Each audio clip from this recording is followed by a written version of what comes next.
Festival میں تشریف لا چکے ہیں اور آپ کے پروگرام یہاں ہو چکے ہیں بزبان قاسمی.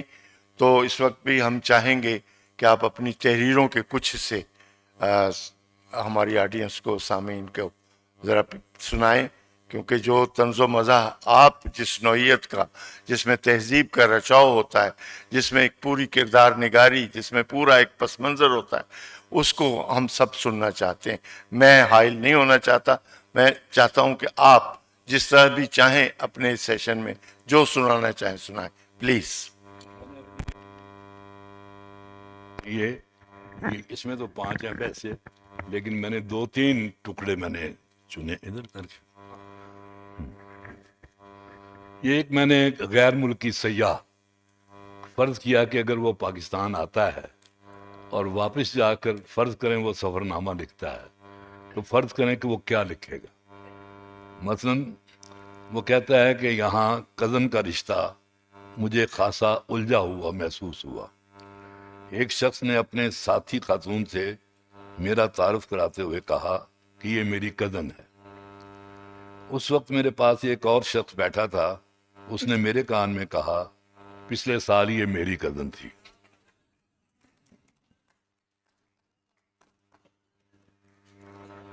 ہمارے ہاں مغرب میں مکئی کی روٹی ہوتی ہے، گندم کی روٹی ہوتی ہے، بیسن کی روٹی ہوتی ہے، چھان بورے کی روٹی ہوتی ہے، لیکن پاکستان میں جس روٹی کا ذکر بہت عام ہے وہ عزت کی روٹی ہے. تاہم میں صرف اس کا ذکر ہی سنتا رہا، کسی کو کھاتے نہیں دیکھا. میں ایک دفعہ لاہور کے بازار حسن مجرا دیکھنے گیا. جو طوائف مجرا کر رہی تھی وہ بہت خوبصورت تھی. میں نے اس سے پوچھا تم فلموں میں کام کیوں نہیں کرتی؟ اس نے جواب دیا مجھے فلموں میں کام کرنے کی کیا ضرورت ہے، اللہ یہی عزت کی روٹی دے رہا ہے.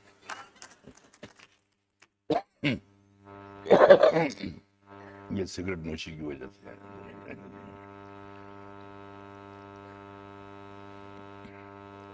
یہ میں ایک حصہ ایسا ہے، میں چھوڑ دیتا ہوں، 2 جملے ہیں لیکن میں کہ سنا دوں.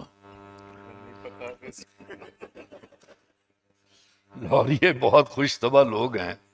چنانچہ یہاں ایک ایسے ہی خوش طبع شخص سے میری ملاقات ہوئی. اس نے مجھے بتایا کہ اس کی 2 کمزوریاں ہیں، ایک کمزوری عورت اور دوسری مردانہ کمزوری. پاکستان میں ایک سیکنڈ سوری ہاں پاکستان میں 2 کاروبار بڑے منافع بخش ہیں. ایک کاروبار بیوٹی پارلر اور دوسرا حکیموں کا ہے.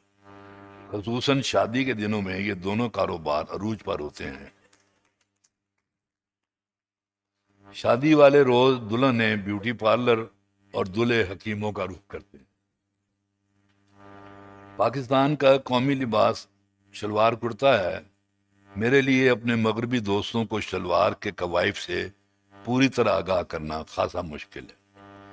بس یہ سمجھ لیں کہ پنجاب میں جو شلوار پہنی جاتی ہے اس پر بھی اگرچہ کافی کپڑا لگتا ہے، مگر سندھ، بلوچستان اور سرحد کی شلوار کا طول و عرض تقریباً برطانیہ کے رقبے کے برابر ہے. پاکستان کے رورل ایریاز میں دستار کا بھی بہت رواج ہے، جسے عزت کی علامت سمجھا جاتا ہے. چنانچہ ان علاقوں کے جاگیردار اور وڈیرے انگریز کے زمانے سے لے کر آج تک ہر دور میں اپنی دستار کی حفاظت کرتے رہے، شلوار کی کبھی پرواہ نہیں کی.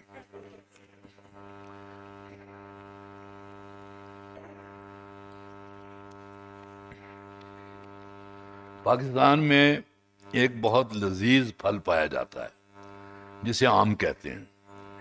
اسے لولی پاپ کی طرح چوسا جاتا ہے اور چوسنے سے پہلے اسے پولا کرتے ہیں، جس کا طریقہ یہ ہے کہ اسے دونوں جانب سے آہستہ آہستہ دبایا جاتا ہے اور یوں اس کا رس چوسنے میں آسانی پیدا ہو جاتی ہے. کئی لوگ آم پولا کر کے کسی دوسرے کو چوسنے کے لیے دے دیتے ہیں اور یہ قربانی ان کی ترقی کے رستے کھول دیتی ہے. میں نے ایک صاحب کو دیکھا کہ وہ ہر وقت خواتین کے جمگٹے میں رہتے ہیں. میں نے ایک لاہوری سے پوچھا کہ یہ صاحب کیا کرتے ہیں؟ اس نے جواب دیا کچھ نہیں، صرف آم پولا کرتے ہیں.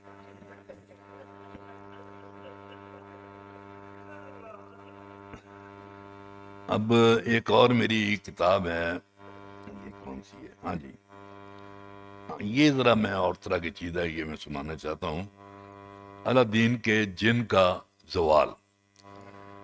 الادین کا چراغ نسل در نسل ہوتا ہوا جب الادین حفتم کے ہاتھ آیا، جو ایک سیدھا سادہ انسان تھا، تو اس نے باپ کی وفات کے اگلے ہی روز چراغ زمین پر رگڑا، جس سے فضا میں دھواں پھیل گیا، اور پھر اس دھوئیں میں سے ان کا خاندانی جن خوفناک کہہ کے لگاتا ہوا نمودار ہوا۔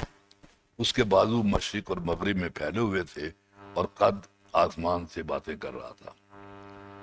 جب یہ دھواں چھٹا اور قوی ہیکل جن کی دہلا دینے والی آواز فضا میں گونجی، کیا حکم ہے میرے آقا؟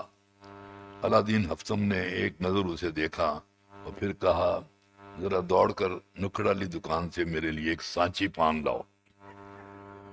جن کو اپنے نئے باس کے اس حکم کی تعمیل میں بڑی شرم محسوس ہوئی، مگر اس نے تعمیل کی اور دوبارہ ہاتھ باندھ کر کھڑا ہو گیا۔ الادین نے اسے حکم کا منتظر پایا تو کہا، میں نہانا چاہتا ہوں، بالٹی اٹھاؤ اور سرکاری نلکے سے پانی بھر کر اسے سین میں رکھ دو۔ جن کو اگرچہ ایک بار پھر بڑی سبکی محسوس ہوئی، مگر اس نے جو حکم میرے آقا کہا اور غائب ہو گیا۔ نہانے سے فراغت پا کر الادین نے ایک بار پھر چراغ رگڑا، جس میں ایک گڑگڑاہٹ سنائی دی، فضا دھوئیں سے بھر گئی اور پھر خوفناک کہہ کے لگاتا ہوا جن نمودار ہوا۔ اس نے جھک کر کہا، کیا حکم ہے میرے آقا؟ الادین نے کہا، بازار سے سبزی وغیرہ لے کر آؤ اور میرے لیے جلدی سے کھانا تیار کرو، بڑی بھوک لگی ہے۔ یہ سن کر جن بہت شرمسار ہوا اور گردن جھکا کر بازار کی طرف چل پڑا۔ کھانا وغیرہ کھا کر الادین نے ایک بار پھر چراغ رگڑا، جس پر جن ایک کھسیانی سی ہنسی ہنستا ہوا نمودار ہوا اور ہاتھ باندھ کر کھڑا ہو گیا۔ الادین نے کہا، ہمسایوں سے تھوڑی سی پتی مانگ کر لاؤ اور چائے بناؤ۔ یہ سن کر پسینے کے قطرے جن کی پیشانی پر نمودار ہوئے، جو اس نے فوراً ہاتھ سے پونچھ ڈالے۔ باطل نخواستہ حکم کی تعمیل میں مشغول ہو گیا، اور پھر یوں ہوا کہ دن، مہینے اور سال گزرتے گئے اور وہ اپنے آقا کی خدمت میں اسی طرح مشغول رہا۔ اس کے کپڑے دھوتا، استری کرتا، جوتے پالش کرتا، برتن مانجتا اور نکڑ کی دکان سے اس کے لیے پان اور سگریٹ خرید کر لاتا اور پھر اس کی نظروں سے اوجھل ہو جاتا۔ اس دوران جن میں ایک تبدیلی رونما ہوئی۔ اس کی جسامت پہلے سے بہت کم ہو گئی، اس کا قد بھی گھٹتا چلا گیا، اس کے کہکوں کی گونج بھی بدوم پڑ گئی۔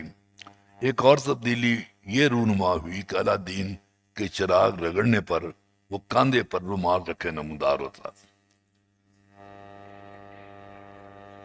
اور کیا حکم ہے میرے آقا کے بجائے، کیا حکم ہے صاحب جی کہتا۔ یہ جن آہستہ آہستہ اپنی پہچان بھولتا جا رہا تھا۔ الادین کے اس جن کی نقاہت اب روز بروز بڑھتی جا رہی تھی، حتیٰ کہ ایک وقت آیا کہ اس کا قد گھٹتے گھٹتے اپنے آقا کے قد کے برابر ہو گیا۔ اس کے بازو اب مشرق اور مغرب میں پھیلے ہوئے نہیں تھے، بلکہ وہ سکڑ کر اپنے آقا جتنے ہی رہ گئے تھے۔ رفتہ رفتہ اس کی کمر میں درد ہونے لگا اور پٹھے بھی درد کرنے لگے، جس کے لیے وہ باقاعدگی سے سرویکسٹی کھانے لگا، تاہم وہ اب بھی اپنے صاحب جی کی خدمت میں ہمتن مشغول رہتا۔ اس دوران الادین کو اپنے محلے کی ایک لڑکی سے عشق ہو گیا، مگر سخت نگرانی کی وجہ سے اس کے ساتھ ماما و پیام کا موقع نہیں ملتا تھا۔ ایک روز الادین نے چراغ رگڑا، ایک معمولی سی گڑگڑاہٹ سنائی دی، پھر دھوئیں میں سے مدکوک چہرے والا جن نمودار ہوا۔ الادین نے ایک رکھا اس کے ہاتھ میں دیا اور کہا، یہ رکھا بلیلا کو دے آؤ۔ جن کے چہرے پر ناپسندیدگی کے آثار ابھرے اور اس نے کہا، صاحب جی میں جن ہوں، کوئی دلال نہیں۔ مگر الادین نے اسے خاموش رہنے کا حکم دیا اور ساتھ ہی 10 کا ایک نوٹ اس کی مٹھی میں تھما دیا۔ جن کی سربسٹی کی شیشی ختم ہونے والی تھی، سو اس نے یہ نوٹ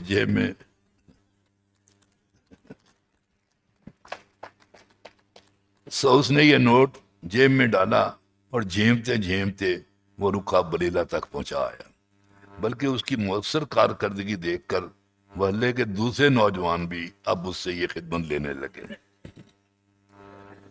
اس دوران وہ خود کو تھکا تھکا سا محسوس کرتا تھا۔ اب وہ پہلے سے کر و فر والا جن نہیں تھا، بلکہ وہ اپنی شناخت بھول گیا تھا۔ تو اب اسے بلانے کے لیے چراغ رگڑنے کی ضرورت نہ تھی۔ وہ کاندھے پر رومال رکھے، دھوتی اور بنیان پہنے ایسے ہی سب کی نظروں کے سامنے پڑا رہتا۔ اس کا قد الادین کے قد سے بھی چھوٹا ہو گیا تھا۔ چنانچہ اب الادین نے اسے بلانا ہوتا تو وہ اسے اوے چھوٹے ادھر آؤ کی آواز دیتا۔ ایک دن اس نے الادین سے کہا، صاحب جی اگر اجازت دیں تو میں کہیں اور کام تلاش کر لوں، آپ کو جو تنخواہ ملتی ہے اس میں آپ کا اپنا گزارا بھی نہیں ہوتا۔ الادین یہ سن کر جھیم گیا اور پھر اس نے رضامندی کے اظہار کے لیے ہولے سے یہ اپنی گردن ہلا دی۔ یہ آخری پیرا ہے۔ تو یہ جن آج کل بابو ہوٹل میں ملازم ہے اور چھوٹے ہوئے کی آواز سن کر تھکے تھکے قدموں کے ساتھ ایک سے دوسری میز کی طرف جاتا ہے۔ کبھی کبھی اسے اپنا ماضی یاد آتا ہے تو اس کی آنکھیں بھر آتی ہیں۔ مشرق اور مغرب میں پھیلے ہوئے بازو اور آسمان سے باتیں کرتا ہوا قد، بڑے بڑے بادشاہوں کے محلات کو اپنی ہتھیلی پر اٹھا لینے والا ماضی، چشم زدن میں نئی دنیایں تعمیر کرنے والا ماضی، ناچے ان لمحوں میں وہ دوبارہ جن کے روپ میں آنے کے لیے اپنی تمام تر قوتیں جمع کرتا ہے، مگر اپنی اس تمام تر کوشش کے نتیجے میں سگریٹ کے دھوئیں جتنے مرغولے میں سے اپنی دکھتی کمر پر ہاتھ رکھے نمودار ہوتا ہے۔ اس پر وہ مارے ندامت کے سر جھکا لیتا ہے اور ہولے سے کہتا ہے، میں بڑے کر و فر والا جن تھا، میرے آقاؤں نے مجھے کمزور کر دیا۔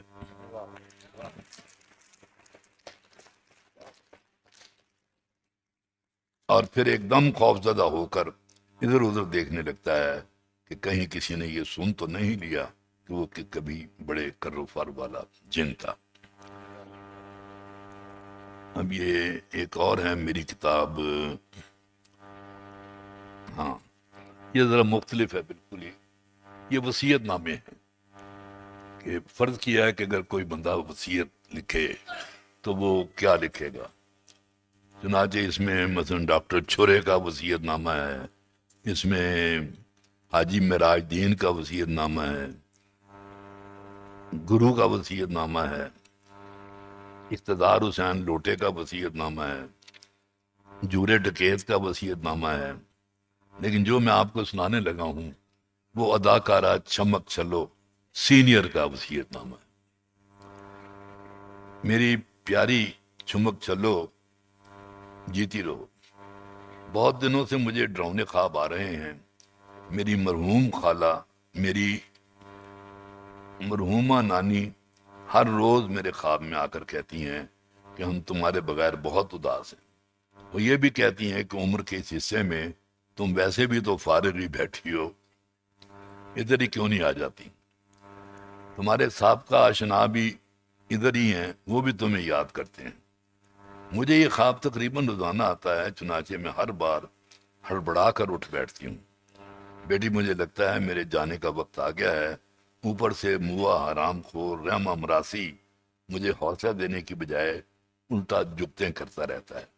وہ کہتا ہے کہ تم جنتی ہو کیونکہ تم نے آج تک کسی کا دل نہیں توڑا۔ تمہارے دروازے سے کوئی خالی ہاتھ نہیں گیا، بلکہ اگر کوئی دوسرے دروازے کی طرف بھی جا رہا ہوتا تو تم پکار کر اسے اپنی طرف متوجہ کر لیتی تھی۔ یہ موا اس طرح کی باتیں کر کے مجھے مرنے کی ترغیب دیتا رہتا ہے۔ مجھے لگتا ہے یہ سب غیبی اشارے ہیں، نہ جو خود میرا دل بھی اب اس دنیا میں نہیں لگتا، کوئی پتہ نہیں اگلا سانس بھی آتا ہے کہ نہیں آتا۔ میرے اس خط کو وصیت نامہ سمجھو، میں جو کچھ کہنے جا رہی ہوں اس پر عمل کرنے کی کوشش کرنا۔ پیاری چمک چلو، جہاں تک مجھے یاد پڑتا ہے تم شیخ کفایت اللہ کی بیٹی ہو۔ جہاں تک مجھے یاد پڑتا ہے تم شیخ کفایت اللہ کی بیٹی ہو۔ یہ شیخ کفایت اللہ اب بھی میرے پاس آتا ہے۔ میرے پاس آنے سے پہلے اس کا دنیا کے کئی ملکوں میں کاروبار تھا، اب یہ لوگوں کو سٹے کا نمبر بتاتا ہے۔ چنانچہ وہ 400 روپے روزانہ آج بھی کما لیتا ہے کہ جب کبھی مجھے ملنے آتا ہے مجھے کھانسی شروع ہو جاتی ہے، جس پر یہ سٹ پکا جاتا ہے۔ ہاں جی، اب یہ میرے پاس آنے سے پہلے فون پر پوچھتا ہے کہ تمہاری کھانسی کا کیا حال ہے، جس پر ہاں میں نے شیخ کفایت اللہ کا حوال اس لیے بیان کیا ہے کہ تمہارے پاس کب سے خواجہ ذوالفقار آ رہا ہے، کیا وہ ابھی تک ڈیفینسی میں رہتا ہے یا ٹاؤن شپ منتقل ہو گیا ہے؟ اس کی لش پش کرتی کار بھی ابھی تک اس کے پاس ہے یا وہ کرائے کے سائیکل پر تمہارے پاس آتا ہے؟ مجھے تمہاری سہیلیوں نے بتایا ہے کہ تم بہت رحم دل ہو بیٹی، ان لوگوں نے ہم پر کون سا رحم کیا ہے کہ ہم ان پر رحم کریں؟ مجھے تمہاری طرف سے تشویش رہتی ہے، میں نے بہت عرصے سے تمہارا کوئی سکینڈل نہیں سنا، کیا رپورٹروں سے تمہارے تعلقات ان دنوں کشیدہ ہیں؟ بیٹی، ان لوگوں سے بنا کر رکھو تاکہ اہم شخصیتوں کے حوالے سے تمہارے سکینڈل سامنے آتے رہیں۔ شوبز میں ان رہنے کے لیے یہ سب کچھ کرنا بہت ضروری ہے۔ ان دنوں بازار میں ایسی ویڈیو کیسٹوں کی بھرمار ہے جس میں لاہور اور ملتان کے بڑے بازار کی لڑکیاں کم از کم سینڈل ضرور پہن کر ڈانس کرتی ہیں۔ میں نے تمہاری کوئی کیسٹ یا سی ڈی نہیں دیکھی۔ اگر تمہیں قانون کا خوف ہے تو یہ خوف دل سے نکال دو، ہماری حکومت بہت روشن خیال ہے، اس روشن خیالی کی قدر کرو۔ یہ لڑکیاں دیکھتے ہی دیکھتے چھوٹے چھوٹے کرائے کے گھروں سے بڑے بڑے بنگلوں میں منتقل ہو گئی ہیں، اور تم ابھی تک 4 کنال کے گھر پر کنات کیے ہوئے۔ تم نے اس مرتبہ، یہ سنیے گا، تم نے اس مرتبہ نہ مجلس کرائی اور نہ نیاز بانٹی۔ مجھے یہ بھی معلوم ہوا ہے کہ تم نے ایسی محفلوں میں جانا بھی چھوڑ دیا۔ یہ تم نے دیکھا نہیں ہمارے مہربانوں میں کیسے کیسے حاجی نمازی شامل ہیں، وہ دین اور دنیا دونوں ساتھ لے کر چلتے ہیں۔ میری طرف قبلہ تشریف لائے تھے، انہوں نے بھی تمہاری شکایت کی ہے۔ تم نے بہت عرصے سے دبئی کا چکر نہیں لگایا، کہیں تمہیں چکر وغیرہ تو نہیں آ رہے؟ تم سے اس بے احتیاطی کی توقع تو نہیں ہے، مگر پھر بھی مزید احتیاط لازم ہے۔ اس سلسلے میں ہمارے ٹی وی چینل سے چلنے والے اشتہار بہت معلوماتی ہیں، یہ باقاعدگی سے دیکھا کرو۔ ایک بات بلکہ وصیت میں نے یہ کرنا ہے کہ ڈکیت قسم کے لوگوں کو عشق کا تاثر بھی نہ دو، وہ اگر جوابی عشق میں مبتلا ہو جائیں تو کاروبار کے لیے بہت نقصان دہ ثابت ہوتے ہیں۔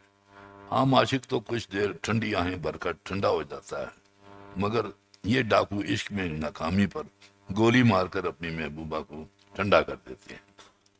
عام عاشق، یہ ایک نصیحت یہ بھی ہے کہ کسی ڈاکو عاشق سے کبھی جیولری وغیرہ تحفے میں نہ دو، کہ اس کے پکڑے جانے پر یہ زیورات برآمد کر لیے جاتے ہیں اور انہیں وصول کرنے والے پر مقدمہ الگ بنتا ہے، جس سے نکلنے کے لیے مفت پروں کے پاس حاضری دینا پڑتی ہے۔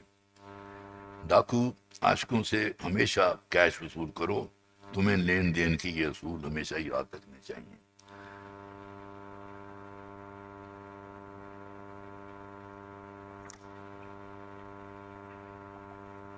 میری پیاری چمک چھلو، میں ایک بات تمہیں یہ بھی کہنا چاہتی ہوں کہ جب کسی ٹی وی چینل پر انٹرویو دو تو چینل خواہ کسی زبان کا بھی ہو، تم انگریزی میں بات کرنے کی کوشش کیا کرو، اور ساتھ یہ معذرت بھی کہ تمہاری اردو اچھی نہیں ہے، اس سے تمہارے سٹیٹس میں اضافہ ہوگا، دیکھنے والوں کا دھیان تمہارے پس منظر کی طرف نہیں جائے گا۔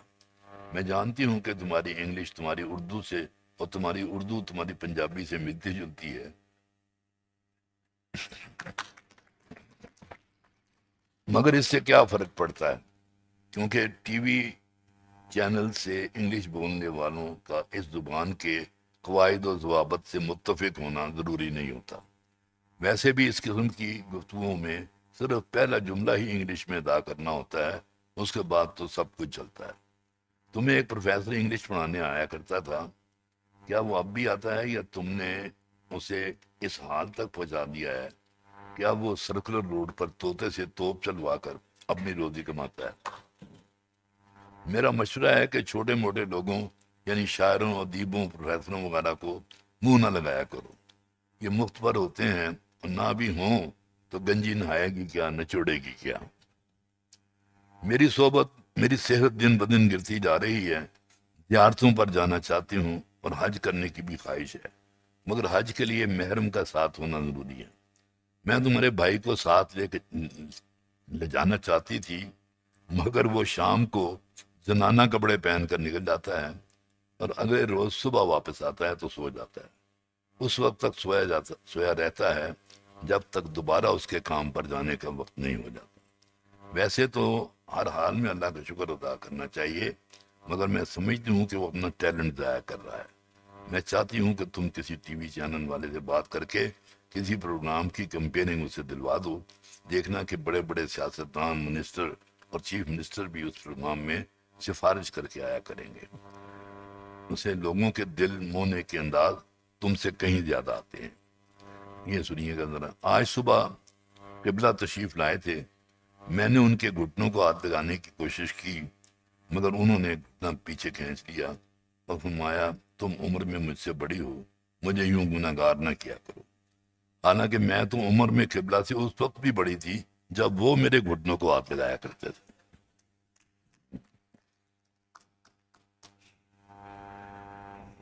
مجھے لگتا ہے کہ اب میں کچھ زیادہ ہی بڑی لگتی ہوں. ویسے قبلہ تمہارا بھی پوچھ رہے تھے.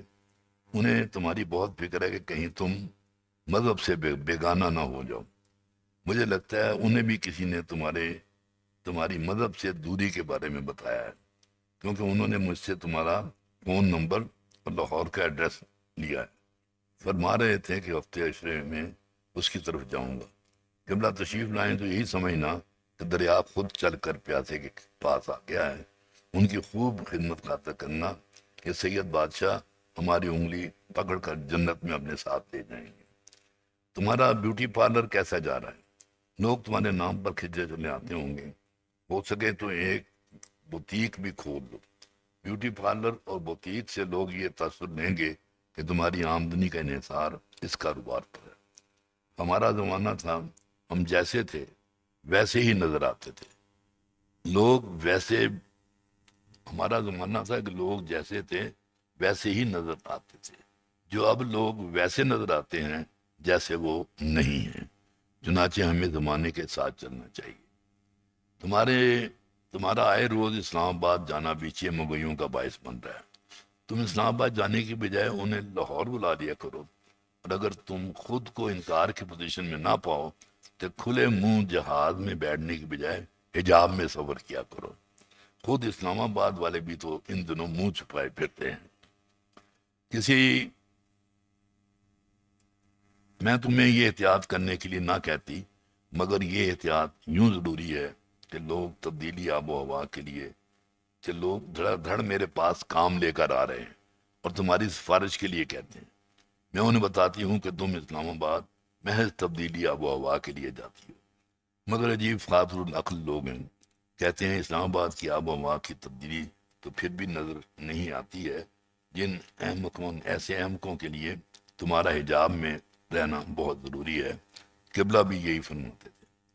بس بیٹی، اب مزید لکھنے کی ہمت نہیں اور ہاتھ جواب دے رہے ہیں.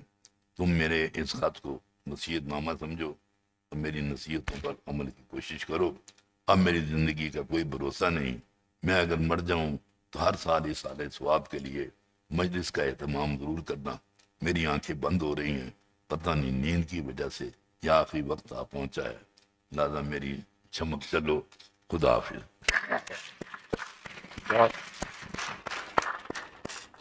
کافی ہے.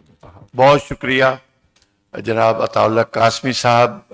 ایسے مزاح نگار ہیں کہ جنہوں نے کئی طریقوں سے لکھا اور کئی زاویوں سے انہوں نے زندگی کو پرکھا. ہماری دعوت پر تشریف لائے، بے حد شکریہ ان کا. اور اب ہم اپنے اگلے پروگرام کی طرف بڑھتے ہیں. یہ ہمارا شاید ایک سیشن ہے جو غلام عباس کے ساتھ ہے، اور ان سے بات کریں گی محترمہ منزہ عالم. میں ان سے گزارش کرتا ہوں کہ وہ اب سٹیج پر تشریف لائیں. آج اوکے ڈیئر.